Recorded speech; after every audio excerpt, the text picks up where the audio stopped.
जर तुम्ही सुद्धा स्वामींच्या भक्तीकडे ओढले जाताय आणि स्वामी तुम्हाला वारंवार संकेत देत आहेत की ते तुमच्या सोबत आहेत, तर स्वामी तुम्हाला कुठेतरी पोहोचवण्याचा प्रयत्न करतात तुमच्या यशापर्यंत, तुमच्या स्वप्नांपर्यंत ते तुमच्या सोबत चालत आहेत. तुम्ही फक्त उठा आणि चला, गिव्ह युअर बेस्ट.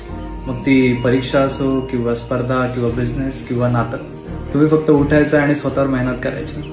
कारण कितीही मोठं संकट आलं तरी स्वामींचा चेहरा तुम्हाला कधीच हार मानू देणार नाही. आणि संकट कितीही मोठं असलं तरी स्वामींचं नामस्मरण केल्यानंतर तुम्हाला पुढचा कसाही कोणत्याही परिस्थितीत मार्ग सापडतोच.